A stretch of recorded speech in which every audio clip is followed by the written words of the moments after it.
Alright, so this is the second clip of me playing as Miko, and again I am playing as Pocket Miko for a Galilea. So we're at low level right here, and as you saw with that stun, low level whenever, or actually at any level, whenever Galilea stuns someone, go for the kill as Miko, help out with that damage. If you look at our team composition, we've got 3 support. It's me as Miko, we've got a Kid Ultra and Alani. I actually love running 3 support in Battleborn. It really opens up a lot of characters. So right now, like in the last video, I had to abandon the rest of my team for healing in order to heal Galilea full time.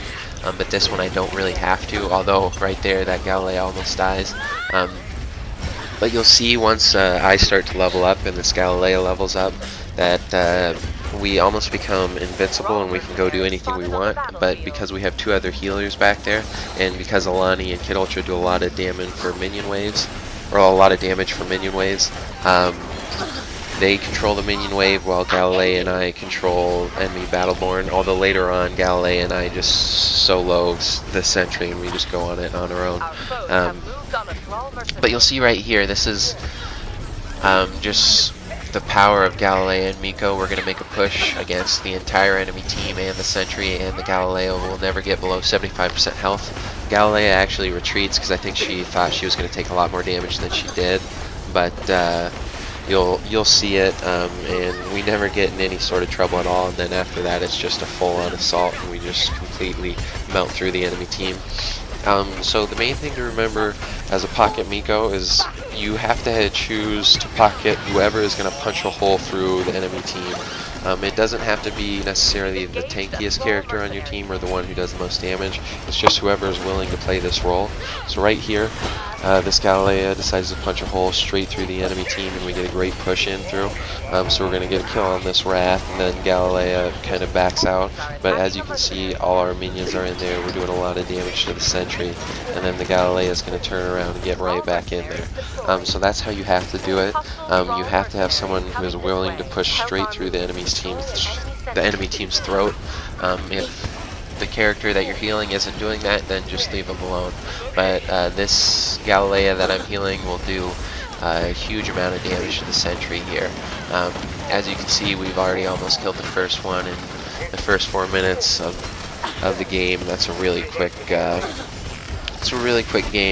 So I'm going to back up right here after a second too and heal our other characters a little bit. And then we're going to get into a real big battle with the rest of the team. But like I said, we're in the middle of the enemy team's sentry area. We just killed it. Nobody's died. We're not really having any trouble. That's the power of 3 support. One thing that I like about Battleborn as opposed to other MOBAs, a lot of other MOBAs have real low health so that you die real quickly and you can't really change your playstyle based on your character. You're forced into one role. I guess one popular one would be Overwatch. I don't really consider it a MOBA, but then there's other MOBAs that just don't have a lot of variety to them. As you can see with this 3 support, Galilea is usually supposed to sit in one spot. This Galilea can move around, do absolutely anything she wants. Toby's usually supposed to be a stationary character, but because we've got so much healing, he can move around wherever he wants, and he's a walking machine of death. And then because our Alani has 30% movement speed, she is able to finish a lot of kills and get in there right at the end and not let anybody run away because she's just too fast for everybody. And then our Kid Ultra just focuses on minions, and we've got such a dynamic team going here, and everyone is doing something, except other than the Kid Ultra, everyone's doing something kind of they're not meant to in their role, but because there's such a variety in the different skills and abilities of the characters, we're just able to do it, and that's one of the things that I absolutely love about Battleborn. And so right here, you'll notice that we're just soloing this sentry, and I used that biosynthesis early because I realized that my Galileo was going to take a lot of damage, so you do extra healing during biosynthesis, but I knew I'd survive until the next cooldown would come back, but I wasn't sure our Galileo would, so I used that first biosynthesis early, and I was right, so I was able to use the second biosynthesis, and we survived this. But even though we survived this, they start focusing me real hard, which they should have done at the start, and they almost kill me, but then that Alani gives me a heal, and so we're able to finish out this game. I get that other biosynthesis, and nobody dies. Bringing you you another gameplay of Battleborn. In this game, I am playing as Miko, and it's a 3v5. A lot of people quit out immediately whenever they're in a 3v5. I really don't like to. You can get a lot of good games, and in this game we've got 2 support and a tank, so we basically got all we need to really control an entire area. I'm a big believer in 2 support. The main reason is that then your healers heal each other, just like right here. This Pendles almost kills my Alani, but I heal her up to full health. And while the Pendles thinks he's finishing off the kill on the Alani, he gets killed. And so when you have 2 support, you're just able to survive so much more, and that's really how you win in this game. The health regen is really low. So whenever you can get healing, that's always great. So I've always been a big believer in 2 support, and Alani and Miko work well together because, as you can see, when the Alani geysers somebody, I can stun them, or if I stun them, the Alani can geyser them. So we get a double stun going on there. So that usually, if you double stun somebody, you can always kill them. It's a really good way to finish people off. So as you can see, we're just keeping the enemy team down a few characters, and that evens up the battle. And as long as the battle's even with our 2 healers and our tank here, this Atticus, he's doing a great job. They really don't have a chance. The Atticus in any one-on-one battle will beat anybody, and then so if it's more than one-on-one, I just go directly healing him full time, and then if it gets too heavy, then the Alani starts to heal too. But my main job is just keep that Atticus alive. The Alani should be able to take care of herself. I've got to pay attention in case things get too bad for her, but we're just slowly trying to move forward. And notice how I stun that Thrall. That Thrall has a skill that will immediately clear your entire minion wave, so by stunning him, I gave us enough time to kill him before he hurt our minion wave at all, and so our minion wave was able to push even farther. And right now, the enemies just captured the double Thralls here, so our Atticus is pointing us over towards the center. At first I wanted to attack that armor, but she ran away. So I stunned this Montana, and like I said before, I had stunned after Alani used the geyser, and that time Alani uses the geyser after I stun. And then because Alani used her ultimate here, I'm just trying to push these Thrall back into it, get them as much area of effect damage as I can. And it looks like we got quite a bit on them, and the Atticus used his ult too, so even though they got the double Thralls, we're still doing just fine. And I throw down my mushroom sort of behind cover, but close enough that hopefully it'll heal our minions up, and right there it helps to save me when I get ulted by that Deonde. And then nobody's taking out the mushroom. You really got to start with that. This Kelvin tries to, but by this time the rest of his team is already weak and they backed up, so when I stun him, our minions and our Alani do huge damage, and then he has to just keep backing up. And so again, it's right back to the minion wave, and we've got to clear this and try and take map control. As you can see, we are doing superbly well for it being a 3v5. Our levels are far above everybody else's, and as you can see, level 8, I also take the cooldown. A lot of people take the increased time in biosynthesis, and I can understand that. The only thing is that it takes very little time to fully heal yourself when you use biosynthesis, so if you use that cooldown time, you get to use it more often, meaning you can get hurt more often and you'll still survive, so it gives you a lot more survivability. And survivability is key as Miko, because what you do as Miko is you open up a character and make them almost invincible, and for them to be invincible, you have to be invincible too. So I like having that decreased cooldown on that biosynthesis. That way I just have more opportunities to heal myself up. And so again, right here, we're just trying to kill that enemy team as much as we can. If we can reach level 10, Miko becomes quite a different character. So now we're off to the second video here. So in this second video here, right at the start, you'll see the advantage of having a cooldown on biosynthesis. My biosynthesis was out, and that right as that Pendles started attacking me, but its cooldown came back, and so I just hit it, and he does a full attack on me. But because I use my biosynthesis, I'm at full health.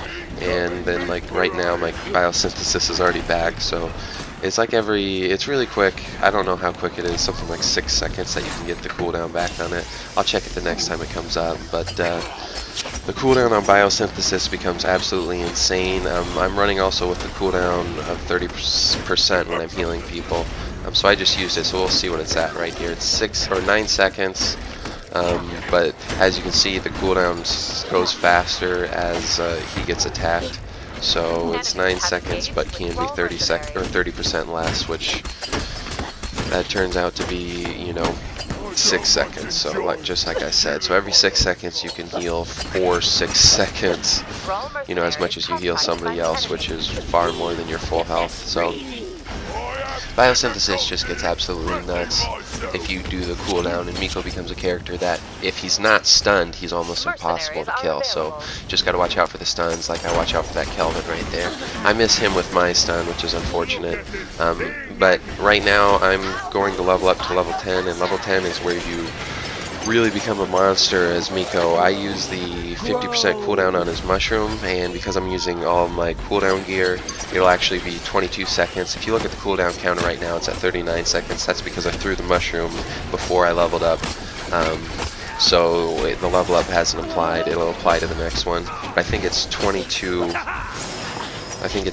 seconds between each ultimate, so my ultimate basically becomes a skill, and as you can see, it has huge area of effect. It ticks at 65 on each of my minions, so it's basically like an Umbra Sunspot, except Umbra Sunspots have to be recharged by Umbra, and as Miko you just throw this down. So it's really the best area of effect healing. A lot of people think Miko doesn't have area of effect healing for minions, and that's true, he doesn't. He can only really heal, you know, the shepherds or the elite bots until he's level 10, and then at level 10 you can throw those mushrooms real well. And because the cooldown's so low, it doesn't matter. By the time it gets destroyed, you'll have it back nearly already. So hopefully I throw some down on these minion waves here. I think I will. I don't even really know. You'll notice up in the top that Umbra is going up towards double thralls, and so will Montana. We catch them this time, but they're going to end up succeeding at it and beating us because of it. When you're down so many characters, a lot of times that's what the enemy team will do, and it was a smart decision by them.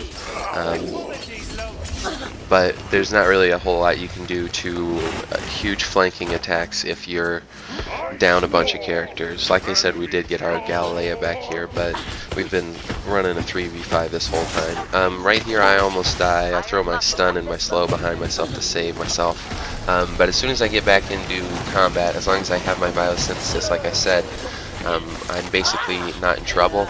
And yeah, I guess the cooldown on that the cooldown on the ultimate was 23 seconds or 22 and a half, something like that. Either way, it's not much at all. I threw it down. It's still alive. They didn't attack it. I threw it down in the middle of battle, but I've almost got it back already. That's really why I love using the cooldown build with Miko. Also notice my health's at 21-22. That's because I run with loadout that increases my health 280 regularly, and then it's 210 after every assist I get. You get a lot of assists as Miko, so that keeps my health extra high, and that way I'm not as suspect to getting insta-killed by ults like this from day on day. She hit a bunch of different characters there, so she's not going to have a lot of success with that. And as you can see, the Umbra and the Montana just ran behind us, and that's where this is where we start losing. Actually, it looks like we already lost. I missed it completely. I missed it just like I missed it in the game. I could remake this audio, but to be honest, I don't really feel like it. If you want to replay this and see exactly where we lost and how we lost, I'm not really sure what happened. But this Umbra ends up killing us. That's what happens. We killed the Umbra and the Montana at first, but these guys end up coming through and killing us. So, but if you look at those stats, that's 5 kills, 0 deaths. You know, it looks like I was about to hit 100,000 healing and almost 100,000 damage. So, like I said, if you run 2 support with Miko, it's just nuts, and you want to pair him with someone who's a tank or who can take a lot of damage and do a lot of damage. They basically have to do both. That way they just run through and punch a hole through the enemy's throat. That's how you want to play him.